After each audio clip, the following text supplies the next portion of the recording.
I think everything's good to go. So we're just going to do it. Cool. Hello and welcome to Start the Beat with Sykes. My name is Sykes and this is my podcast. Before we get started, I just wanted to take a quick moment to thank everyone who checked out the last episode. If you're one of the people who listened to that conversation, hope you enjoyed it and thanks so much for coming back.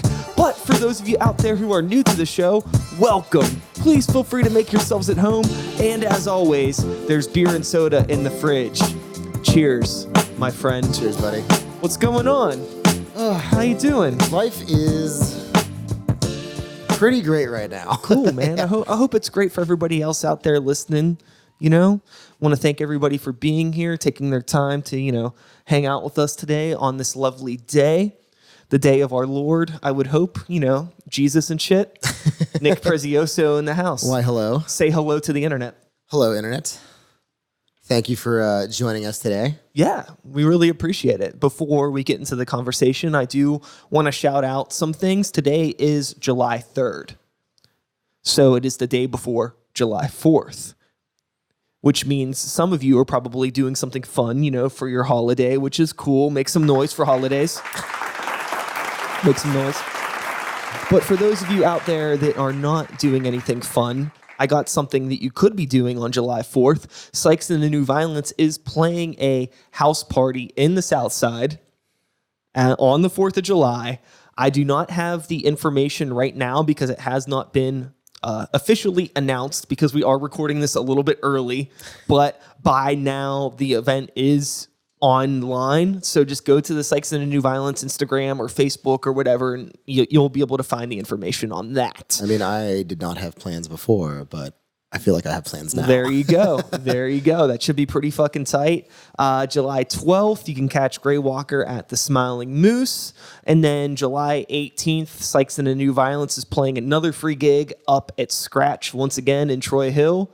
We're doing that weird playing in a restaurant bar thing on an off night, but we did it a few months ago and it was actually a lot of fucking fun. Yeah. It was a lot of fucking fun. Awesome. So definitely come up for that because we had a blast the last time. And if you weren't there, you missed out. You missed it. Get to the fucking gig. So, okay, I'm sitting here today with my dude that is, no stranger to the gig, no stranger to the hustle. Mm-hmm.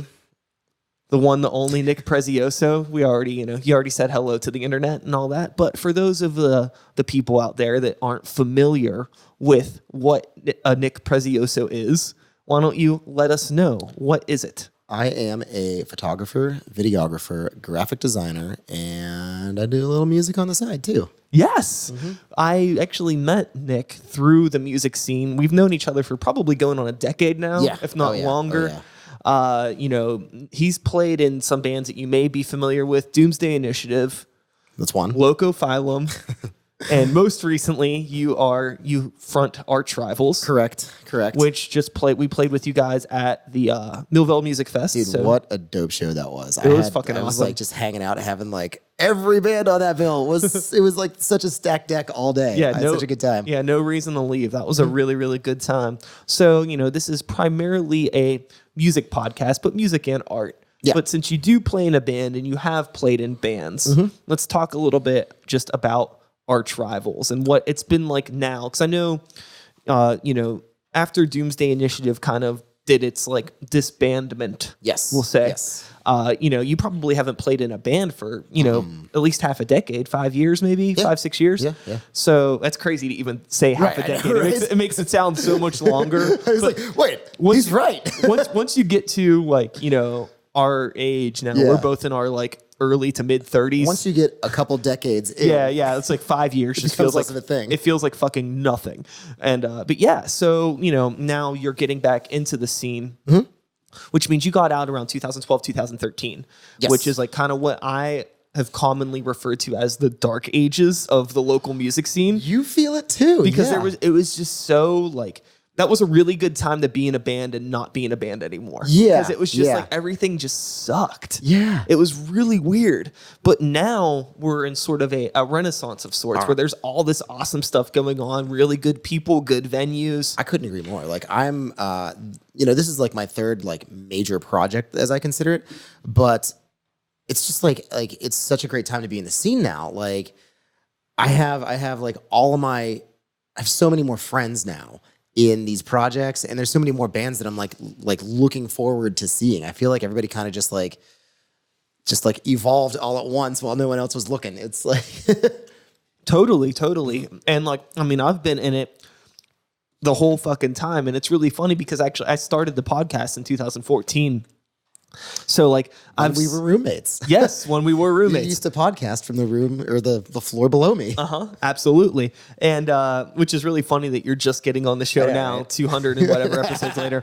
But I did get some cool shit under my belt first. Like I would not have wanted to be on the podcast in that either. so but yeah, I mean like in that time frame there was like nothing going on. Yeah. And it's like really funny now because like now I like have to like turn people down for the podcast because so many people want to come on. I just don't have. Yeah, It's like, okay, either we can book something, 4 months from now, or we'll just have to do it some other time. Right. Because there's so many people doing so many cool fucking things. Yeah, totally. So you definitely picked a good time to come back. I don't know. Well, just like it's kind of serendipitous. Like everything felt right. It felt like it was time to do a band again. I felt like I put together like a better team than I ever had before. I felt like the scene was more active than it had been before. Like there were actually bands that I wanted to gig with whenever like Doomsday Initiative was kind of fizzling. Like I didn't know who to play with. There was no one that I was like, there was bands that like I was friends with, but they were kind of fizzling too. And it was just like, it was not an exciting time to be in the scene. Totally. And, again, on the opposite end of the spectrum, kind of stepping outside of the band, you mentioned, videography, photography, and you work with a lot of bands. Oh, yeah. So, that's another testament probably that you've seen to how thriving the scene is now, just based off of, all the stuff that you've been doing in terms of, your graphic design work and photography and blah, blah, blah, blah, blah, blah, blah. All the fun. Yeah. Dude, I feel like a new venue opens up like every month now. Have you noticed that? Like that's how like much better the scene is than what it was before. Like, have you been at the Rock Scene yet? Yeah. That's fucking awesome. It's a really, really beautiful space. I'm stoked for that place. I don't know. It's one of those places like I'm super stoked for because I know I'll see some good shows there, but I know it's probably going to be a while before I play there. I know. Unless we can like weasel getting another the next Brutal Beer Fest there or something. Ooh, that's a thought. That is a thought. Yeah. Yeah. But yeah, Rock Scene's dope. I cannot wait to start shooting there. Like I've seen shows there, but I've yet to like book a gig there. So, and that's like, mostly what I do. Booking gigs these days for me is not the band world, it's the photography world. So, and I know right now, like you are kind of like, freelance full time at this point. yes. So I call it fun employed. So this might actually be like a really good place to start this conversation because I've had conversations with some other people that, have kind of foregone the, well, I don't know, we'll call it I don't know. I don't want to like make it sound like I'm like shitting on anybody that has a job that isn't like a creative job. I call it like a typical career path because I'm just doing something that's not typical, like it's typical to have 9 to 5, Yeah. And you've been doing this now. I mean, you've been doing freelance stuff for a while now, but outside of that, how long have you been like full-time or fun-time employed? We'll call it. That was actually just in March. This is super fresh. We're still like working it out. It's like I literally live my life mortgage to mortgage right now. So it's really fresh, but it's the most fun stress I've ever been. Like I couldn't be happier, but I couldn't be more like going crazy at the same time, trying to figure out like what's next. Sure. I'm sure it's like giving you a reason to kind of keep chasing the next thing. Yes. Or to always maybe kind of have like, it's not even a matter of chasing the next thing. It's like having the next half dozen things lined up. And it's getting the current thing done. So I'm free to do the next thing. So, absolutely. Yeah, dude, it's been awesome. Right before this, I kind of like eased into it. Before this, I was like part-time at Permani Brothers doing graphic design. So I was like only halfway employed. And from there, it just made sense to like go all the way with it.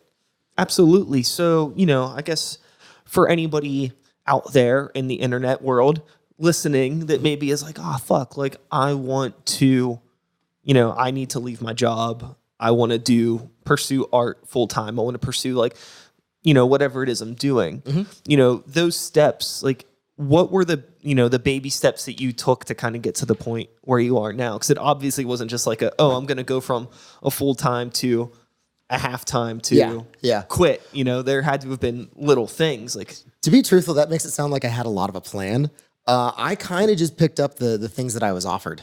Like I was offered a part-time position in Permanis that fortunately paid me enough to quit the job that I had now. And so I worked part-time and that covered me. And then, all the freelance was like fun money, do whatever you want with that.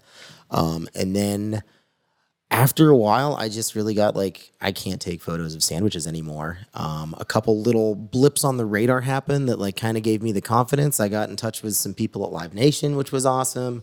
And Permanis was like very cool with it. They even like still float me business from time to time whenever like they need boring stuff like training videos and things like that. Yeah. But it's all about like, just picking up even that like scrappy stuff that like, I do want to do it.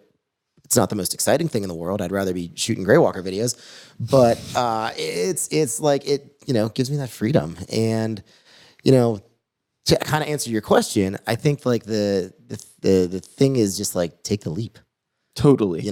And I think like there's a lot of people, and I don't say this to discourage anybody or make anybody feel bad about themselves, but there's a lot of people that say, they wish that they could, do art full time, that can't even muster up the energy to do art for themselves. Yeah. Like they just fuck off. Yeah. And it's like, how can you expect, it's like the opportunity isn't going to happen. It's like, you're going to have to just work, and accidentally, it seems like you just kind of fall into it because you keep picking up jobs, and all of a sudden it's like, oh, well, here we are. I put it this way, like, I think everybody would like to do art full time just because that seems like such a, like, I was watching some like Penguins interview once, and the guy goes up to Fleury when he was on the team and he's like, do you want to score a goal someday? And it's like, yeah, of course, who doesn't want to score a goal or a touchdown or whatever? And like to be in a band, to be like a full-time artist, that seems like such a touchdown of like a career path. But like, so everybody wants to do it, but I don't think everybody like just gets out there and does it, Yeah. I think that, the trick to it is that, as cliche as it sounds, it's like a lot of the time the only person that's really stopping you from doing it is yourself. Yeah, exactly. And it's just like you kind of have to give yourself permission to get out there, and just like, I say it all the time, done is better than perfect.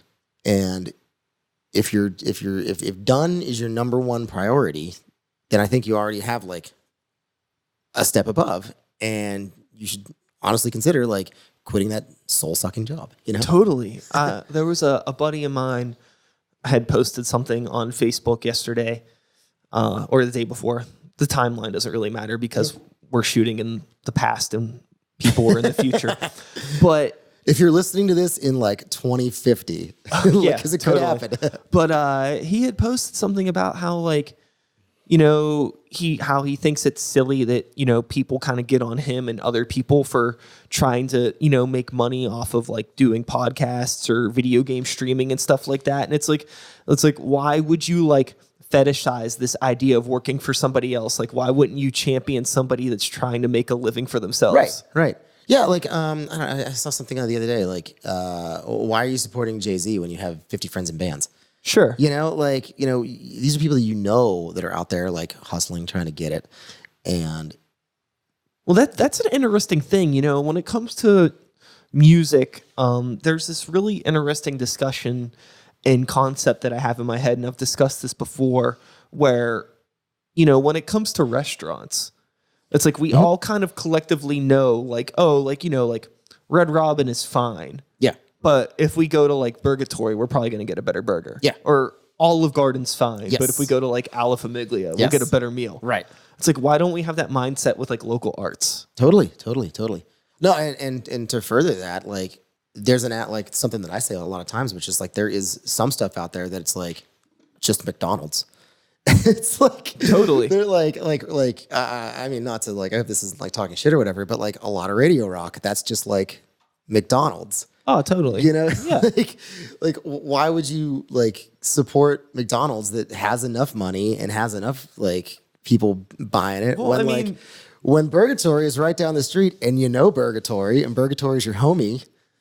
Well, I mean, some people like it cheaper, faster. Truth. There's a reason McDonald's has their whatever their 99 billion sold or whatever they put on the marquee. Accessibility. Yeah, it's really easy. You could go to any McDonald's on the fucking planet and order something, and it's going to taste exactly the same. That's okay. Nobody's going to know.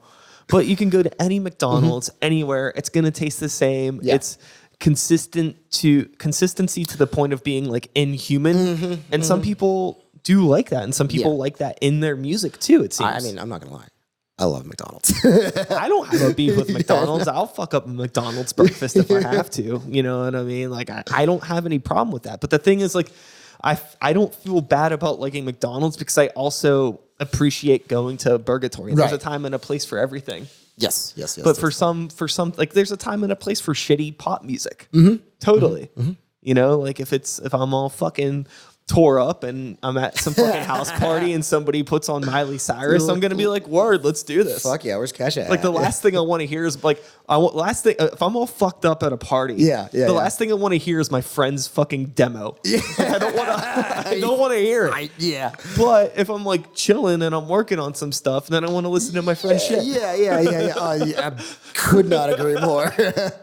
So, I mean, but yeah, it's really complicated in terms of just trying to figure out how to get other people to care about what you're doing. And a lot of it I find has to do with representation and the people that aren't necessarily gatekeepers, but the people that could help facilitate like a better draw of like attention to local music kind of drop the ball a lot. Like if you get concert promoters that do a lot of kind of like we don't really curate the bands that open up for these shows. We just will let anybody that says they can sell the tickets, we'll let them open. Yeah. So, you get somebody that typically doesn't go to concerts. They go to the Smiling Moose on a weeknight. They happen to get there early, and then their representation of the Pittsburgh music scene, are some, young kids that aren't really ready for that gig. And then it's like, it just really hammers in that point that local music is amateur. Yeah. And then like, it's not better because most of the people that are good at what they're doing avoid playing with those promoters like the plague, and they're kind of off in their own bubble. So a lot of people never get to see them. Yeah, totally. That's why I always kind of like, that's one of the reasons why I try to like tell people like, look, like if you're a band and you're doing good, the ticketed gigs aren't bad, because outside of like getting a chance to, play with the band and see some people, cool, you're representing the local music scene to a big group of people that don't typically go to local shows. Truth. And that's really important. And kind of the opposite point of that is like also like always book the younger bands, because like the younger bands, they just need those opportunities to like get good. And on top of that, like they got friends in high school and stuff like that. That just means like more people at your gig. You know what I mean? Yeah, it could. It's. I would say it depends. Like, I think that the biggest deal is just like, if I fully understand the concept of a concert promoter in the city. Yes. I mean, I know we both know a few of them. I did not mean to contradict you. No. You're right, but it's like we both like. My point though was that I just wish there was a little bit more attention put into it. But I understand you got like these promoters that are in charge of a half dozen venues, hundreds of shows. They got 6 shows a night. They don't have the time to really be like, oh, like who would be a good fit for this show? Yeah. I totally get it, but it would be nice if like everything was monetarily stable enough that they could hire somebody whose job that was. I know, right? Yeah. Or just like, I always had this idea of like a learner venue. Or it's like, what do you have to like pay for at a venue once you already have the room? It's like, the sound guy, whatever staff there is. Like these younger kids, like, why don't you get I'm sure they have a friend that wants to learn how to mix live music. Well, I'm sure they have a friend that wants to learn. I think that's Roboto. Yeah, kind of it is. You're right. I guess we already have that. Yeah. All right. No. I don't mean that in any sort of a negative way at all. Yeah. But I think that that's the other thing too. Like now, this will be the second time that I mentioned our ages. Do you need another beer there? I do need another beer. Yes, give me this. Help yourself. I don't even know how to open this thing. Okay, so is it like? You just. I don't hear it.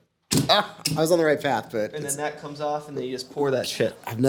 this growler's like tougher than me. It's a pretty strong growler. I know, right? Yeah. Make some noise for beer.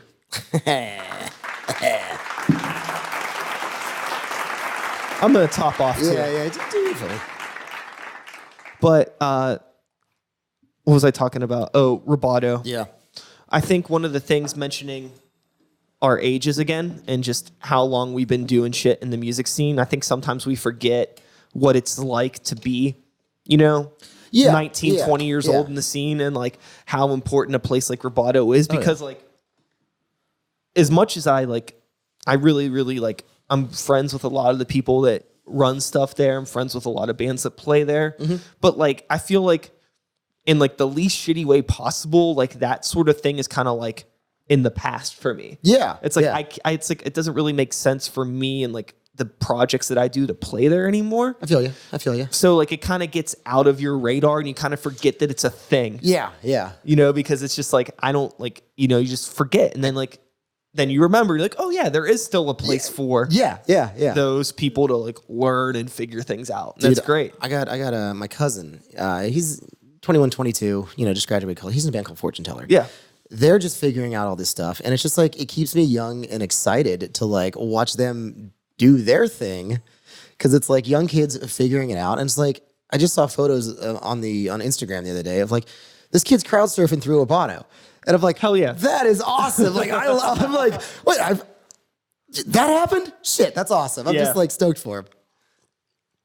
Yeah, it's super cool. I try my hardest to not be the curmudgeon that I hated when I was like in my 20s. But the last like, thing I want to do is like be a gatekeeper, like a buzzkill to like totally these kids that are just like just learning the ropes and just trying, you know? It's important that they're trying. Yeah. It's so, I mean, when I was younger and like, you don't have the self-confidence, it's so easy to like be a shit talker and discouragement. And then like, the older you get, just like, dude, I just want everybody to like be happy and thrive and like enjoy what they're doing, Mm-hmm. So, absolutely. Yeah. So yeah, that's, with coming back into Arch Rivals, looping this conversation back around. I think before the conversation you mentioned you guys don't have anything like huge on the horizon right now. Really. Just trying to so you're just kind of like, I know that you had you recorded a song, maybe you recorded a few songs, but you released one. Yes. And where can people find that? Just real quick, where can people? That is on all the things: Spotify, Apple Music, blah blah blah. Arch Rivals Dunce Party USA. If you would like to check it out. Arch Rivals, one word. Yes. That is very for anybody that's like weird. Yeah. Put spaces. But so, kind of, getting back into the music scene now, you're in your 30s. I think everybody in your band is in their 30s. Maybe. Is your drummer younger? Is he in 30s? We're all 35-ish. Oh, really? Yes. Oh, okay. Yes. He looks younger. I know, right? What a fucking turd. Fuck you. Yeah, Zach. Fuck you, Zach. Blah blah blah. We I have a joke with Jeremy, our guitarist. He's just a little bit older than me, so he turned 36, and he goes, "Yeah, I turned 36. That's 40. I'm basically 40." So that's like our inside joke in the band. Like, oh, we're just 40. Fuck it. Totally. I think that I'm really interested to see where, like the heavy music in general and kind of like the local heavy scene kind of transitions over the next couple years, because I feel like there's a lot of people that are like in that same age range as us that haven't been playing in the past few years. Yeah. That are like now starting to get bands together. Yeah. Like we're for those that don't know, we're above Penn Brewery. Shout outs to Penn Brewery, and then shout outs to my good friend James Evans, who is now working downstairs, Brutal Beer Fest fan. And we saw him before we were recording, and he was talking about how he is a new band that he's starting. Yeah. And like it's like all of these things. And there's other people that I know that are starting bands, and like it's gonna be really cool to actually have some cool bands to play with. We've Gator Shakes, new friends of ours. I was literally just about to mention them. Yeah, like, those dudes are fucking awesome. I've met like so many like just cool dudes in the past like couple of months because I got back on the horse and did the band thing again. Yeah. But yeah, it's like, and it's a nicer perspective, I think, at doing this at 36, because like the rock star illusion is gone, and now you have people that are just doing it because it's like it's fun, and it's like cool to write some songs and get on stage and perform them and try to do your best.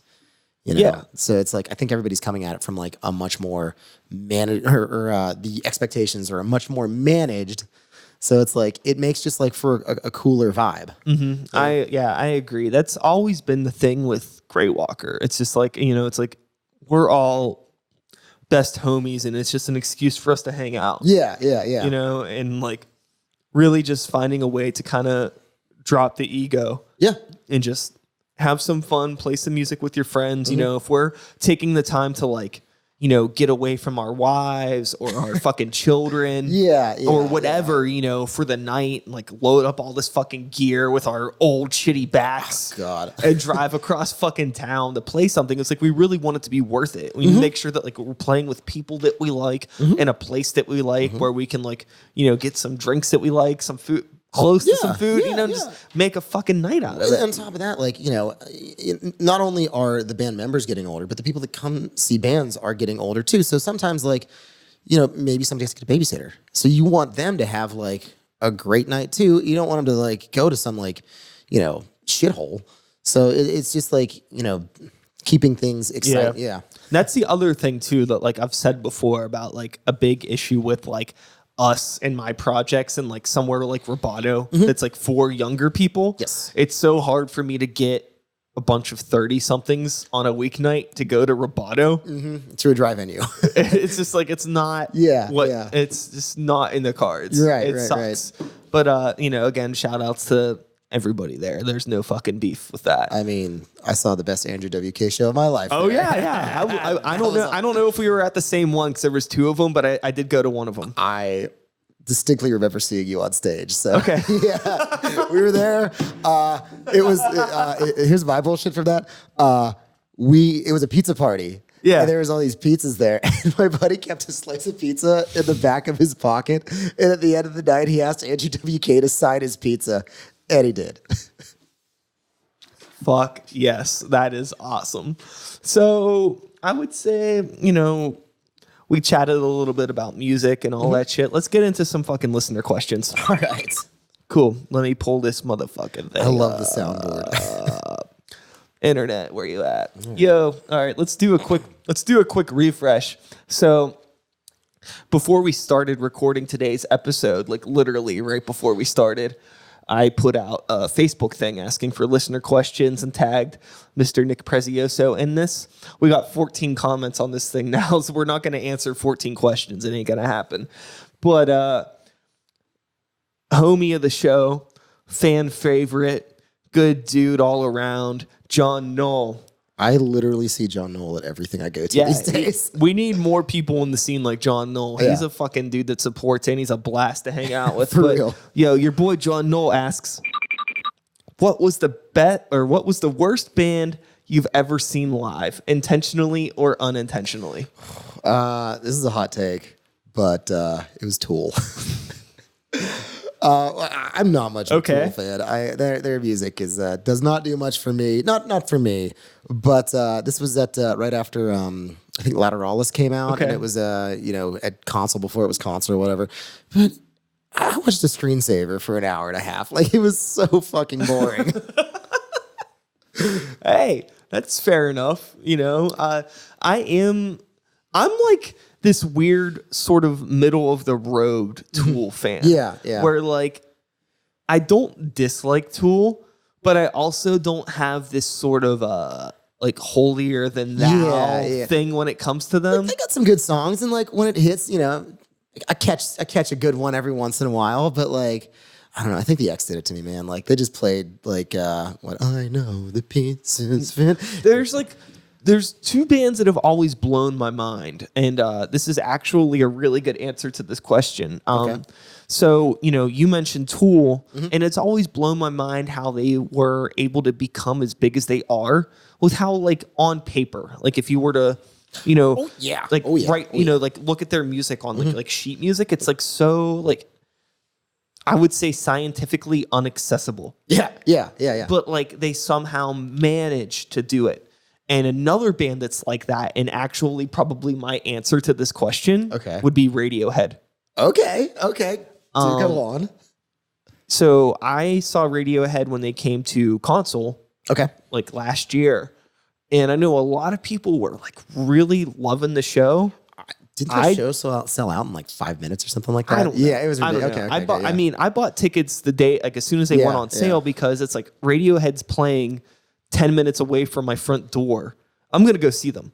Admittedly, I've never even been the hugest Radiohead fan, but it's like they're a band that I feel like if they're playing 10 minutes from your front door, you should go see them. If you have the extra money, go fucking see them. Yeah. So I went and saw them, and I'm willing to maybe set aside some things in terms of like, granted, we got cheaper seats, so we were a little higher up. We were kind of disconnected. We weren't really in the bubble. Yeah. You know, but I feel like watching a band like that has such kind of like an intimate performance in such a huge space, I just felt like, not that I was like watching, like kind of similar to you, I just felt like I was just like looking at something. Like, and it wasn't like... Yeah. And it just kind of blows my mind that like a band that's so... like artistically unaccessible and who like on album I respect a lot. Yeah. But like listening to that stuff live, it's like I would want to see them in a place like the Moose or something. It needs to be like small so I can actually see what's going on. That was my next like thought. Like that's one of those bands where like,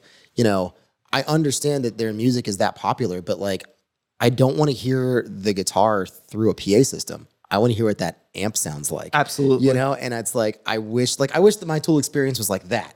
Maybe because then I would have probably been so stoked. I probably thought that was the sickest band, but like I was a million miles away, and you know they you know you're watching silhouettes and just swirls for 2 hours, and I'm just like, there's something about like you really need to be larger than fucking life to do a fucking arena show. Yeah. Like we're going to see Iron Maiden at console. Ooh. And I am fully convinced that it's going to be fine. I've seen them plenty of times, and like between like, you know, their stage props and pyrotechnics and just the way they they own a fucking stage. You know, those motherfuckers are elderly and they're running around. You know what I mean? Radiohead, it's just like, you know, they have their spots. It's chill, and then you get like kind of some cool projections and you get some cool production, but then like, stepping outside of my bubble, I covered a country show for the first time at KeyBank the other day, and it was awesome. Yeah, like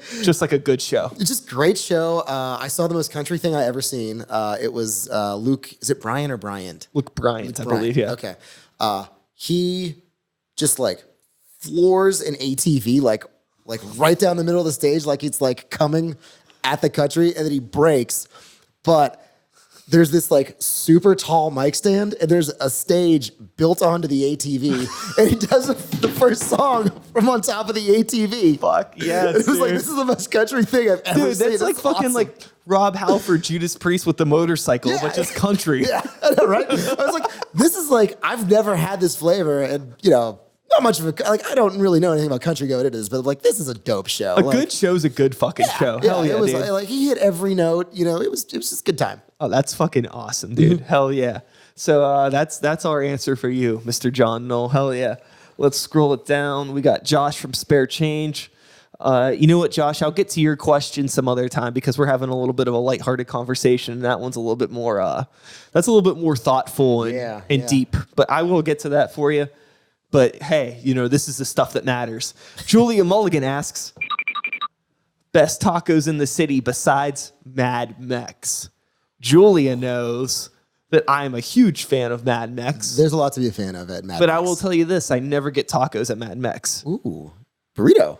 Yeah, I'm more of a burrito wrap guy at Mad Mex. So sometimes I just get the fucking fried tofu and like some picadippa. If I do picadippa, I do the black bean dip, guacamole, and the pineapple habanero salsa. Those are my three. I mean, this is a very Pittsburgh conversation right now. But those are my three. But anyways, yeah. To answer your question, I will say that I have two answers for you. But the answer that I want to give you is Dose in the South Side. That's the one I was going to say too.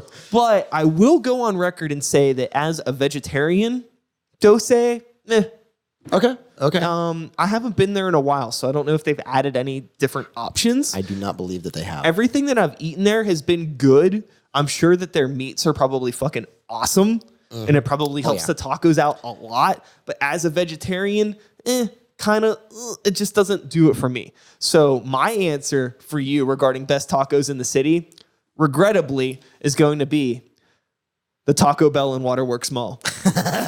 It's the best Taco Bell I've ever been to. Everything's always very fresh. Everything is, it's just as cheap as any other Taco Bell. And they have better vegetarian options, unfortunately, than Dose. So I apologize, but that's my answer. What's the place in Brookline? Las Palomas. Yeah. That's. I think that is my answer. Okay. I love Las Palomas. That's I've heard nothing but great things about them as well. But again, I think that's another place too when it comes to like the vegetarian stuff. It's like, what are your options? Yeah. I was at Sammy Hagar. I was at Sammy Hagar about a week ago. This friend rang me up and was like, "Hey, I got passes to this. Do you want to go?" I'm like, yeah, I want to go see Sammy Hagar. Hell And they didn't have a Las Palomas truck, but they had like a Las Palomas. I'm probably even butchering that name, but like a tent. okay. So it was like, all right, like Sammy and I have the same taste in tacos. Hell yeah. And yo, while we're at this, I'm going to sidestep real quick into a segment that I call You Gotta Eat This. So, for the first time, it's been open for a while, but I went down to the Harris Grill in downtown on Tuesday before band practice, and I had a great fucking happy hour plate of food. Fuck yeah. So, the one thing I'm going to shout out there is for the sides, they offer these roasted veggies. And I was like, I'll take the roasted veggies for my side. Yeah. These fucking roasted veggies, you got... What'd you get? Yeah. Okay. It's just labeled as roasted veggies. Yeah.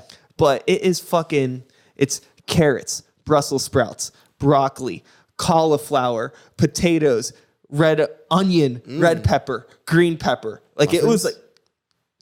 I don't think there was any mushrooms in there. Maybe there was. I don't. Okay. Well, hey, maybe forgetting. It was great without mushrooms, which is a feat in itself. Yeah, So, it was a lot of things. I'm glad that you're team mushroom. I appreciate that. Just want to throw that out there. I do know. I completely understand. Mushrooms can be a little weird for some people, but mushrooms. I'm like. I fuck with them. And but the Harris Grill downtown was awesome. The food was really good. Everybody there was really, really nice. It was happy hour and it wasn't like a huge crowd of people. So that's my suggestion. Are there any places that you've been to recently? Ooh, I'm unfortunately a creature of habit. Actually, no. What was that ramen place we were talking about earlier? Oh, Key Ramen. Yeah, I went there for the first time today. Hell yeah. And whatever their signature dish is, I had that. It was excellent. I got to teach my friend how to do like the chopsticks in the spoon thing, so you don't make like a slob out of yourself trying to get this ramen in your face. But yeah, it was great. Yeah, it was great. She is also vegetarian, and they only had or gluten free, and they only had one option for her. So maybe a little room for improvement. But I had an excellent meal today. Yeah, I would say I don't know about the gluten-free stuff, but in terms of like vegetarian stuff, even vegan stuff, they have a shit ton of options. So if you are in the Pittsburgh area and you're one of those people that can go to Lawrenceville and deal with finding a parking spot, not being a fucking baby about it. Yeah. Key Ramen, gotta eat it. So, anyways. Back on track here. Let's dig into another listener question real quick. I like to do 3 normally. Okay. Oh shit, there's a whole bunch here. Brendo, we'll skip. Let's see here. We'll skip your one there. That's a pretty good question. Okay, we're gonna skip that one. There's a whole lot of ones we're skipping. Damn, there's so many good questions in here. Some I don't quite understand, too. Top 5 roller coasters of all time.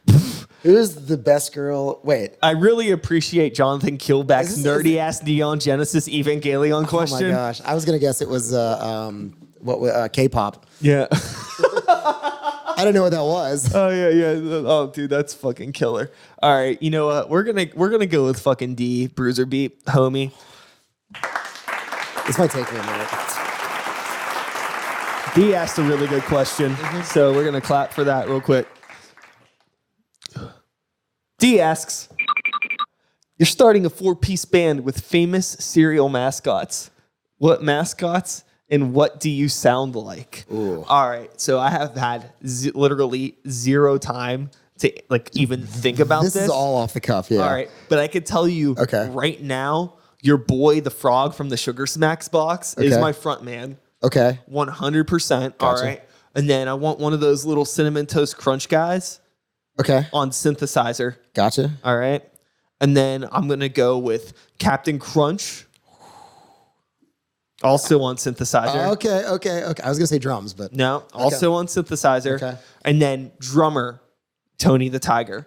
Oh, that would be hype. Okay. Yeah, and it's gonna be like some sick post-punk, no wave, sort of just like weird synthy, goofy stuff. Okay. With like the frog just ribbiting his ass off, all hyped up on Sugar Smacks. That's my band. That'd be dope. And they're just called the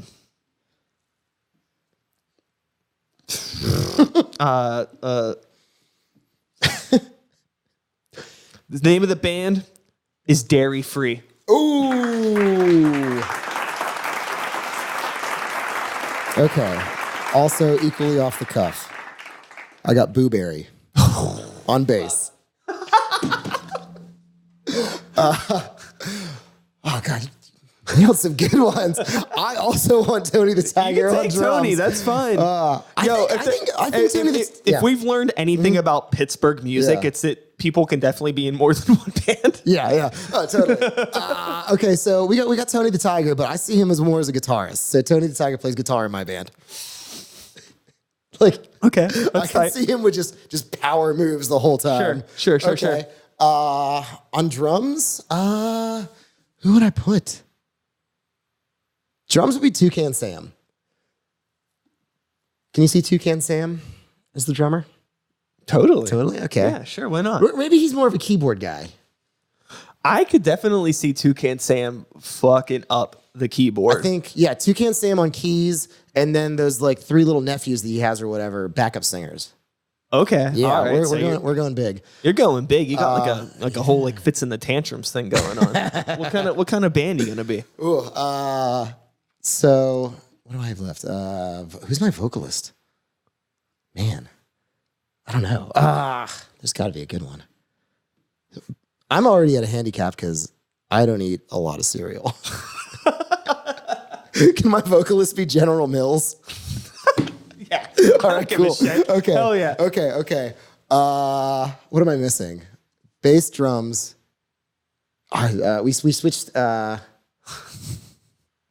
Yeah, I think that was my band. That's fine. Okay. You know That's my band. fine. You know what my band's called? What? Bowl of Cereal, but it's BOC, like POD. Or Blue Oyster Cult. Yes, it works too. So everybody thinks they're going to see, Don't Fear the Reaper, and they're seeing, Tony the Tiger shred their great. Don't fear the weeder. Yeah. I don't know. He's doing their great, but through like a vocoder pedal. Hell yeah. So, speaking of people performing live and doing things rather exceptional, I was recently turned on to a video on YouTube that I do want to share with you. Okay. Because I believe, for a matter of fact, you got to see this. All right. So, have you ever seen Michael Anthony from Van Halen's Drunk bass solo? No. All right. Okay. So for those of you out there in podcast land, this is the second time I'm playing this on the show, and I'm almost positive this will not be the last, because anybody that has not seen this 1000% needs to see it, and you're just going to have to fucking deal with it. So shout outs again to Mario Fusca, my boy that showed me this recently. We're going to start here. Start about halfway through. Okay. So, but yeah, if you are curious to watch this, you could just go onto YouTube and look up Van Halen, Michael Anthony, drunk bass solo. And the action really starts at about the 3-minute mark. All right. So let's give this a look. I mean, we're starting off strong with a Jack Daniels bass. Yes. Pouring a shot of Jack Daniels, by the way. Is this Van Halen or Van Hagar? I'm not sure. Where are we at in the career? Okay. I mean, It might be Halen. this is about Michael. It's not about.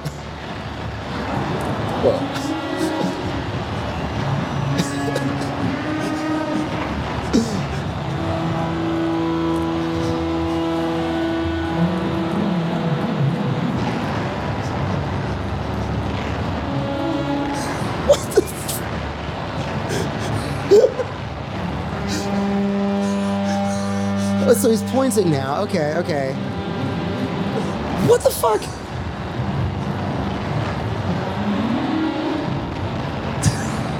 I don't know if this is lunacy or art. Does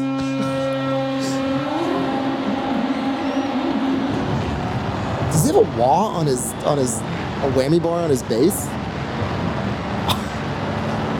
You know, we've been talking a lot about the effects, and we're convinced that there's somebody off stage with a pedal board that's doing the effects. All right. So,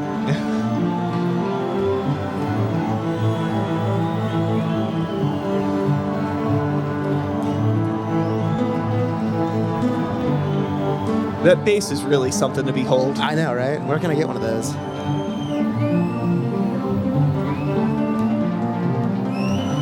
You know, they say that Jack Daniel's bass has the smoothest tone.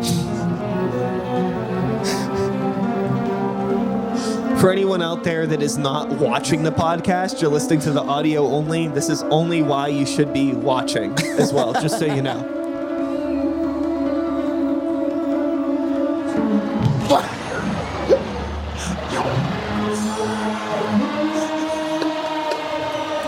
It's like, have you ever seen The End of the Room?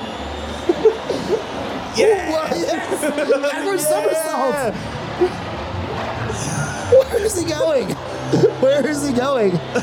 I like it's so dark, it gives you no sense of like an audience or anything.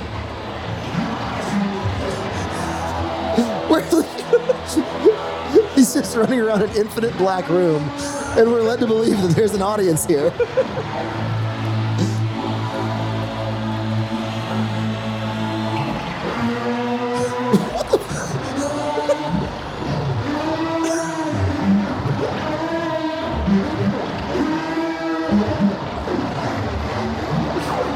Yes. Oh, I love it when a musician uses a good prop. Okay, I'm getting a sense of the audience now. Yeah. They're definitely there. So, for those of you out there, I highly suggest, please spread the gospel. That is the Michael Anthony drunk bass solo. Because if you haven't seen it, you got to see it. And that's that. So how are you feeling about that and, your role as a bass player in the time that you've played bass in bands? Does that make you feel a little bit better, make you feel a little bit worse about yourself? Better and worse at the same time. Oh, man, yeah. I know. It's really hard to kind of follow that up or say anything after that. I think he invented dubstep. You might be right. You might be right. That's something. And that's the thing is like, considering, I don't know when that was. I'm not going to look it up. I'm sure we could find out when that was. I'm pretty sure it was Van Halen, not Hagar. The when is not important. The that is. Totally. That it happened. But it's so funny to think about like people nowadays that do like experimental or off the cuff stuff that think they're so cutting edge. And it's like even fucking your boy from Van Halen was just doing like basically experimental noise pieces in stadiums 40 years ago. Have you ever seen a bass solo? I saw Red Hot Chili Peppers once, and that's I think the only time I've ever seen just a bass solo. No, I don't. There's nothing that's coming to mind. Yeah. I mean, you can't top. No. So like, why even try? No, that's probably why we haven't seen one in our lifetime, because that fucking happened, and everybody else is like, oh, just Flea thinking he can out bass solo good old Mike right there. No, that ain't fucking happening. No fucking way. Never. So now that we're on the roll here of you got to see this, you got to eat this, I just want to let you also know that, hey, you got to hear this. Are you tuned into Plague Vendor yet? Oh, fuck yeah. I'm a big Plague Vendor fan. So yeah, the new album, the new Plague Vendor album, By Night. Have not made it that far yet, but I like the last one. It just came out last weekend. Okay. And it is fucking awesome. Is it? I mean, it's been out for a while now by the time you people see this. Yeah. But yeah, it is a fucking awesome album. It's the perfect mixture of like surf, punk, and like danceability. Okay. Like the one thing that I've found out about Plague Vendor and like the thing that they've made me realize is like, if you want to make good music, you got to make music that you can fuck to. And I feel like that whole album, like you could like to that album, you know what I'm saying? Like you could fuck to that album. That's why Deftones were my favorite band for the longest they're time. another band that is like they're a highly sounds horny. Yeah, dude, you put on some fucking Deftones and you're like, dude, no doubt. But yeah, that Plague Vendor shit is sick. I'm not gonna play any because it's just that's kind of I don't think anybody cares that much. I probably could, but one, I don't have it queued up, and two, I think that any streams should be going to them. So definitely check out Plague Vendor. The shit's on Spotify, YouTube, all that stuff. So that's my suggestion for you. Gotta hear this. So, you know, wrapping things up here, not immediately. You know, we are just under an hour. We like to go for about 60 minutes here on Start the Beat with Sykes. You have filmed 2 or 3 music videos for Grey Walker that have been released. I think you filmed 2 videos, and you also helped with the Beyond All Mortal video. Yes. So you've been a part of 4 Grey Walker music videos because we shot Without Control in your house. Well, yeah, I like to say I directed 2. You directed 2. Third one is in production, and then I was basically lights. Like Ice DP on the other one. Sure. And we just shot a new video for the track Beyond the Glow off of Without Control with our boy Nick here. Make some noise. Oh, thank you. So in terms of, you know, video production, it's been fun because I think that like all of our most ambitious projects have been with you in one way or another. And this one, I think, it isn't the most detailed. I think the most detailed video we've done was that Beyond All Mortal video, just because there were so many like shots and like different locations that we had to do. That was the one with the aliens and all that shit. Oh, that was. But I think this was the most like. I forgot that I was like. Yeah. Okay, I was a cameraman on that one. Man, I mean, I think there's one video here, guys, that I haven't been involved in. 2. You weren't involved with Dark Waters, which was just that one take that Nathan did. That's the one I was thinking and of. the Gold Lust one that I did. Oh yeah. But every other one you've been part of. Okay. But yeah, so you know, Nick, me and Grey Walker and Nick have like a long-standing, you know, creative relationship with each other. And this video that we just did for Beyond the Glow was probably one of the most like unnecessarily complicated but awesome locations we've ever shot a video in. How was that process for you? What can you tell the people about? I wanted the woods, and you guys made the woods happen. Yeah, I mean, so these were the things. Okay, Nick wanted us to do a video shoot in the woods, and he wanted it close to the city. So we found the woods. Yes, we found it close to the city. But to get into our spot, it was like fucking Colt and Evan. Shout outs to those 2. Because they fucking went up there and they spent like a week or 2 just fucking like cleaning out everything, leveling it off so we could set up shit, getting pallets. They fucking like dug out the hillside and put in stone steps so we could carry things up the hill. They made a fire pit, and I felt like such an asshole because it was right in the middle of the set. And I had to be like, guys, that fire pit is awesome. I appreciate the hustle, but it's got to go. Brian's going to be tripping all over that thing. Yeah, I mean there was a whole heck ton of work that went into the video, and the best part is whenever I got to set, they had already been there for a while, and like they had like the mosquito candle in the middle of the fire pit. No. The best part of the entire video set was Mr. Colt, the go-getter, was like, "Hey, I got this really good bug spray." So we had this really good bug spray for everybody to use, right? It was the good stuff. It was organic. And I mean, you know, your organs. Again, this is all us being fucking idiots and just trusting somebody like, hey, here, Joey, Hey, shout out. Colt did the right thing. Yeah, Joey was the only person that read the can and found out that it was actually not for human use. It was actually, you're just supposed to like spray the ground with it and it attracts bugs, not spray it on your skin. And this was after everybody but Joey had already sprayed it all over themselves. Literally just was like right, like point blank at my face because I thought it was funny. Just like, oh yeah, and it was the one that actually smelled nice. So that's the one that everybody wanted. Yeah, I will say, all things considered, all chemicals entered into our skin and orifices. Yeah. Nobody seemed to have any weird rashes or have any problems, but I did just feel a little bit weird after the fact, knowing that it wasn't supposed to be on me. But all in all, things were fine. And the video shoot went really well. I'm really stoked. I've seen some clips. Until the very end, it went really well. Oh, yeah. So it was the course of 2 days. And the first day one. We're in the middle. Well, we're like halfway through teardown. And it's like, we've been watching the radar all day. And weather. We just start feeling these little sprinkles. And then within like a fraction of a second, it was pouring. And we're like running guitar cabs and like your guys' heads like through the woods trying to get into a car. So they're... Yeah. It was a little chaotic at the end.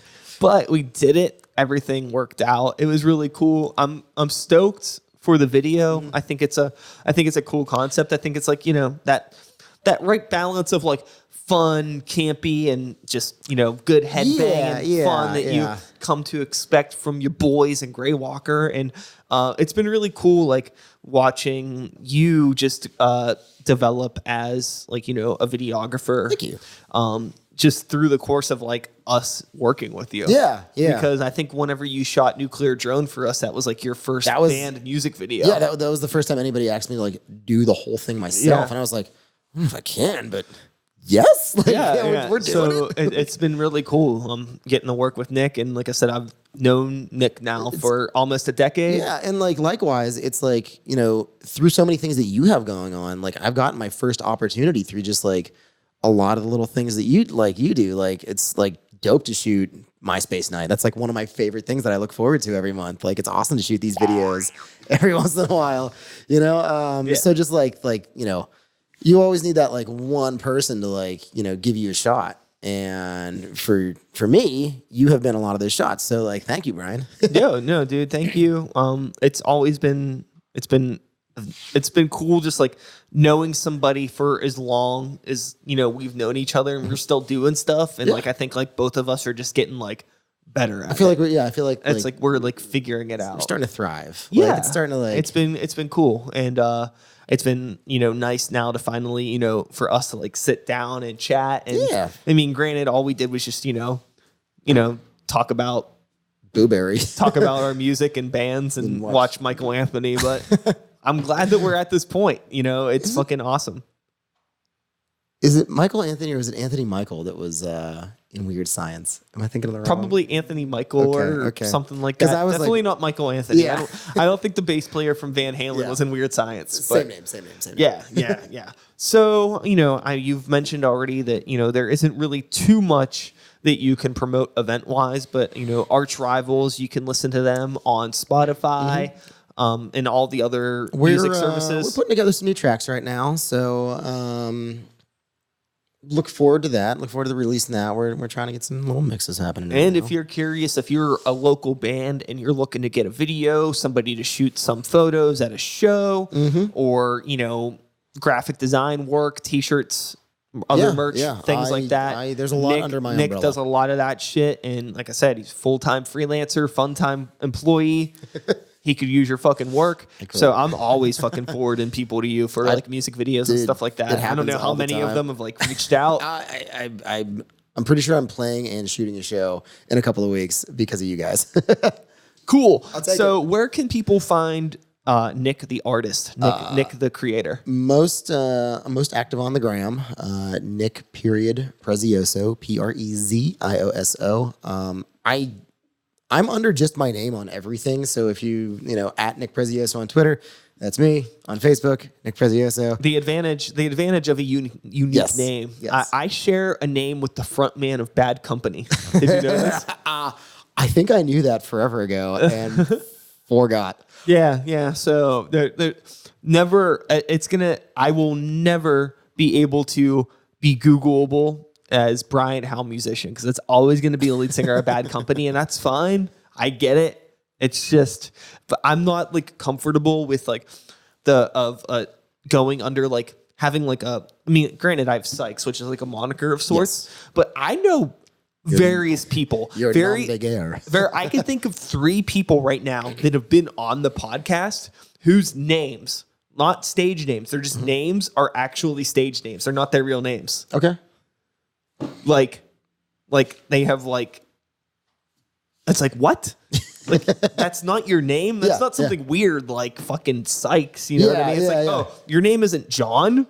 What? You know, like are they like going by their middle names or anything? Or is it no, I don't know what it is. I think I'm not 100% sure what it is. I don't ask because I think everybody has the right to do whatever they want to do. I did a shoot a couple of days ago, and I met the girl through Instagram, and we got together, and like I went and picked her up, and we're at my house, we're shooting, and like, wait a minute.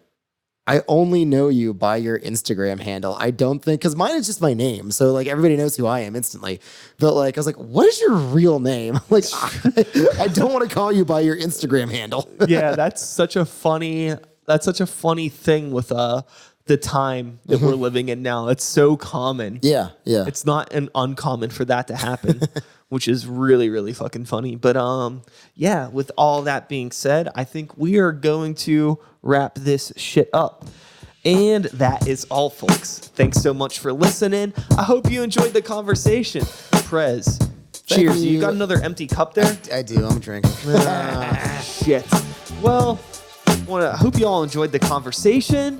Yes. Fucking. Hey, dude, thank you so much for having me. I really enjoyed myself. Dude, thanks for being here. I enjoyed myself as well. Definitely check out Nick Prezioso online. Check out his band Arch Rivals. Please all do. that stuff if you want to listen to a dollar store every time I die.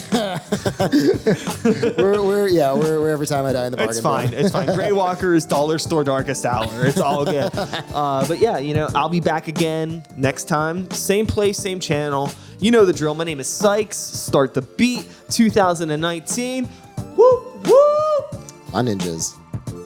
Shout outs to Christmas. I know you're there. Everybody else, thanks for watching or listening. Yeah. Cool. That was sick.